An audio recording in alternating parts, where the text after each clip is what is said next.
Friend, मैं हूं शेखर गुप्ता, आपका स्टॉक फाइनेंसर कोच। आज हम बात करेंगे एक न्यू टॉपिक के बारे में। वो क्या है? ELSS, equity link saving scheme. बहुत लोग ELSS में कितने इन्वेस्ट करना चाहते हैं क्योंकि वो अच्छे रिटर्न प्रोवाइड करता है और वो टैक्स पे रिबेट भी प्रोवाइड करता है। बेसिकली जब आप अपना टैक्स प्लानिंग करते हैं तो आप कॉर्पोरेट में अपना इन्वेस्टमेंट प्रूफ शो करते हैं। तो आप जनवरी से फरवरी तक ही अपना इन्वेस्टमेंट का प्लान सोचते हैं कि मैं मार्च में मुझे अपना प्रूफ दिखाना है जिससे मुझे रिबेट मिल जाए। पर ये गलत है। आपको अपना अप्रैल जून इस महीने में आपको अपना टैक्स प्लानिंग शुरू करना चाहिए और ELSS में इन्वेस्ट करना चाहिए। ELSS में इन्वेस्ट करने का दो मेन कारण है। बेसिकली ये आपका ये जो आपका है ये टोटल इन्वेस्ट करता है शेयर मार्केट है, मतलब म्यूचुअल फंड एक तरह का है। बेसिकली इसे फंड मैनेजर मैनेज करता है, तो उसके वजह से आपको जो रिटर्न होते हैं मिलते हैं मार्केट से वो हाई रिटर्न मिलते हैं, मान लीजिए 13 से 14% के हिसाब से। और बेसिकली इसमें जो कहते हैं जो फंड मैनेजर रहता है वो अपने स्किल्स यूज करता है, आपको आपके फंड्स को डिफरेंट डिफरेंट सेक्टर में डाइवर्सिफाई करता है अलग अलग शेयर में। दूसरा क्या फायदा है?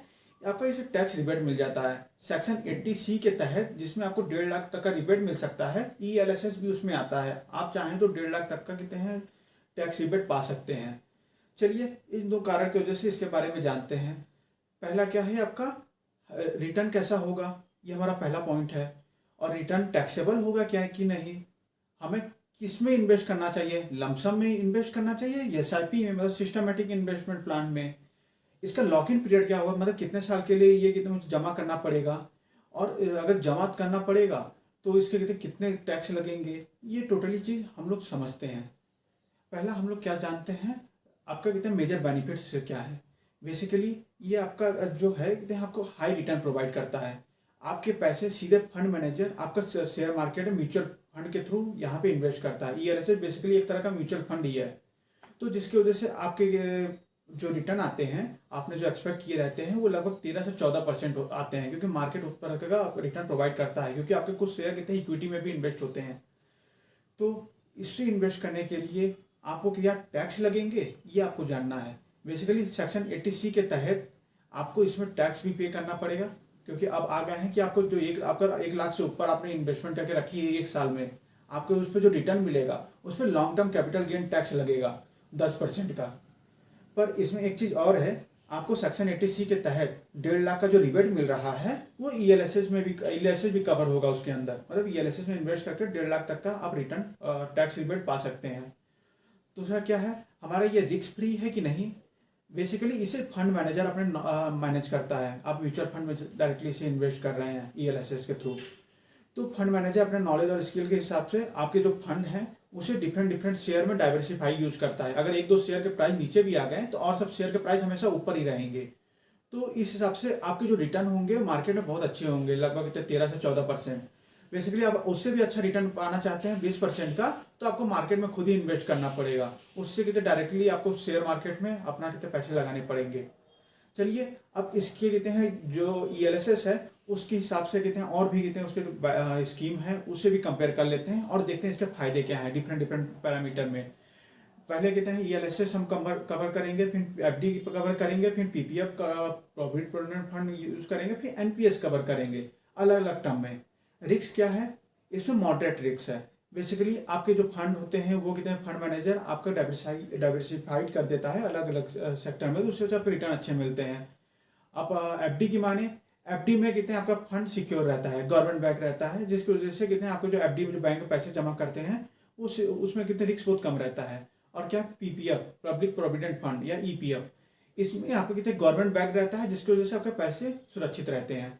तीसरा क्या है आपका NPS नेशनल पेंशन स्कीम, इसके थ्रू आपके पैसे कितने हैं थोड़े मॉडरेट रिस्क में रहते हैं, क्योंकि इसके कुछ थोड़े इक्विटी शेयर में निवेश होते हैं जो कि शेयर मार्केट में लगता है।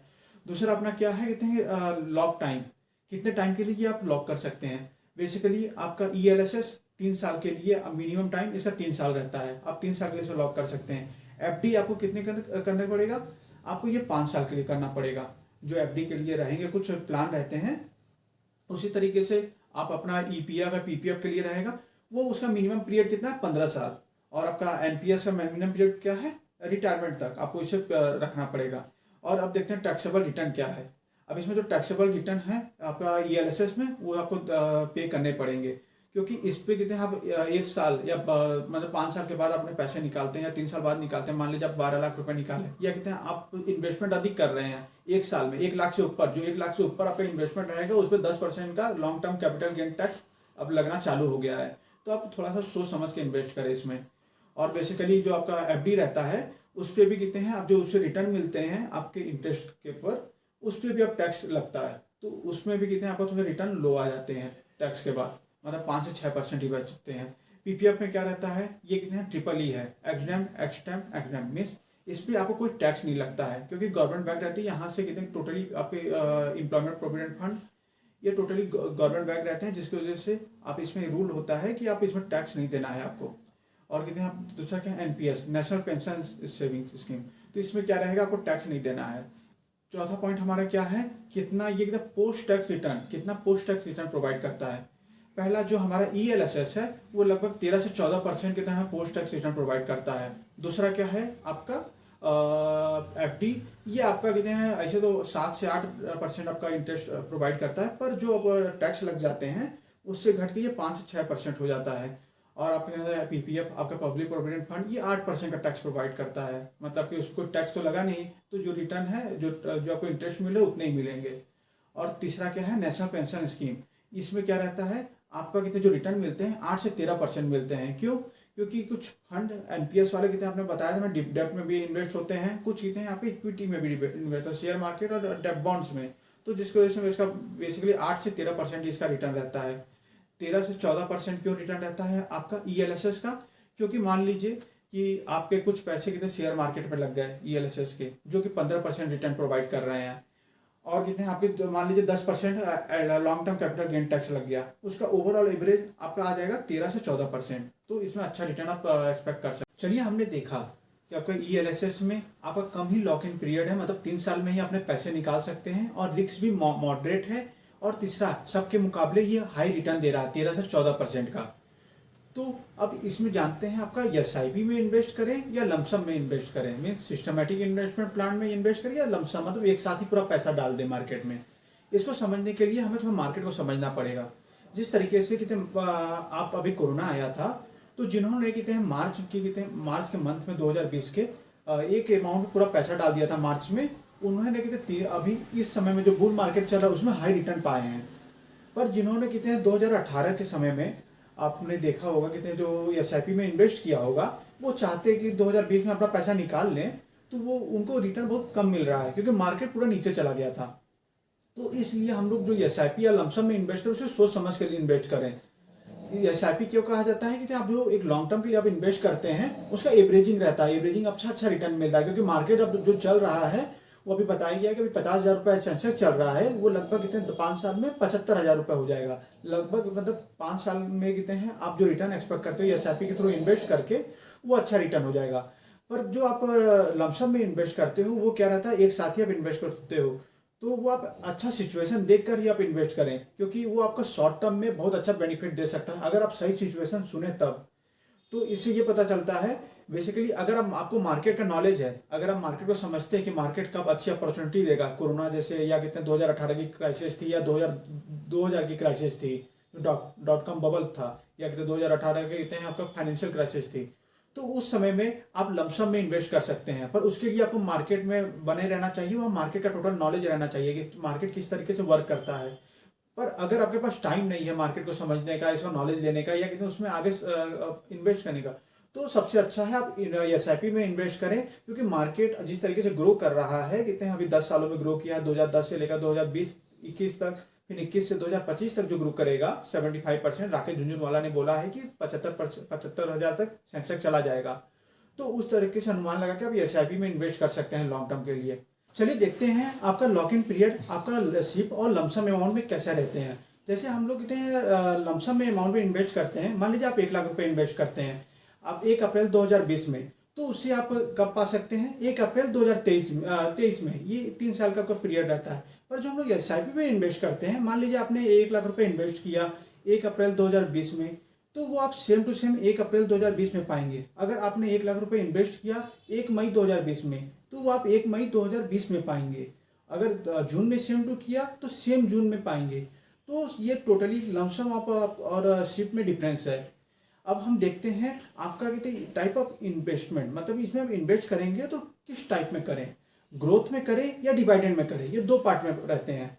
ग्रोथ में आपका क्या रहता है, आप जो कहते हैं कंपाउंडिंग इफेक्ट यहाँ फार्मूला यूज होता है। मान लीजिए कहते हैं आपने जो पैसे इन्वेस्ट किए उसके जो नेक्स्ट ईयर में रहेंगे उसमें जो आप इंटरेस्ट मिला उस पर आप पैसे मिलेंगे। कैसे, मैं एग्जाम्पल के थ्रू समझा देता हूँ। मान लीजिए आपने 1 लाख रुपए इन्वेस्ट किया तो आपको इंटरेस्ट में 15% के हिसाब से 1,15,000 रुपये हो गया। वो नेक्स्ट ईयर में 1,15,000 पे फिर 15% आपको मिलेगा, जो कि 1,32,000 रुपये हो रहा है। तो इस तरीके से ग्रोथ फंड में इन्वेस्ट कर से आप अपना हाई रिटर्न पा सकते हैं। पर दूसरा जो आता है डिविडेंड फंड, इसमें आपको कंपाउंडिंग इफेक्ट का कोई भी फायदा नहीं मिलता है। बेसिकली क्यों? क्योंकि आप जो कितने पैसे कितने इन्वेस्ट कर रहे हैं उसको आपको हर महीने डिविडेंड के फॉर्म में आपको मिल जा रहे हैं। तो जो आपका प्रिंसिपल अमाउंट है वही आपको आखिरी में 3 साल के बाद वो आपको मिलता है, कोई इंटरेस्ट नहीं मिलता। पर आप ये कह सकते हैं जो डिविडेंड अमाउंट आपको मिल रहा है उसे भी हम री इन्वेस्ट कर सकते हैं। पर यहाँ पे एक बात आ जाती है, लॉक इन पीरियड। वो आप जो डिविडेंड मिलेगा वो आपको नेक्स्ट मंथ में मिलेगा, उसका दूसरा लॉक इन पीरियड रहेगा, फिर तीसरे मंथ में मिलेगा, उसका अलग लॉक इन पीरियड रहेगा, डेट बढ़ती जाएगी। और अपना तीसरा एक पॉइंट आता है कि हम लोग किस में करें, सेफ में करें, एग्रेसिव में करें या बैलेंस फंड में करें, किस तरीके से हम लोग इसे चुने। तो बेसिकली जो लार्ज कैप कंपनी होती हैं, जो कितने जैसे सेंसेक्स 30 या निफ्टी 50, ये जो टॉप कंपनियां रहती हैं, ये आपके कितने हैं लो रिटर्न तो प्रोवाइड करती है पर ये आपके सेफ रहती है, क्योंकि इसमें कितने लॉन्ग टर्म में आपका कितने अच्छी आप पा सकते हैं इन्वेस्टमेंट। दो दूसरी रहती है आपका मिड कैप कंपनी, ये मॉडरेट रिस्क रहती है, मतलब ये बैलेंस्ड रहती है। यहाँ पे आप रिटर्न भी एक्सपेक्ट कर सकते हैं और रिस्क फ्री भी रह सकते हैं। तीसरी क्या है, आपके कहते हैं स्मॉल कैप कंपनी, इसमें आपको रिटर्न अधिक मिलेंगे पर रिस्क कम, रिटर्न अधिक मिलेंगे पर रिस्क भी उसके साथ उतना अधिक रहेगा। तो इसमें आप इन्वेस्ट करने से पहले अपने तीनों पैरामीटर को देख लें कि रिस्क कितना अधिक है, रिटर्न कितना अधिक है, वो सेफ है कि नहीं, और उसमें टैक्स कितने लगेंगे।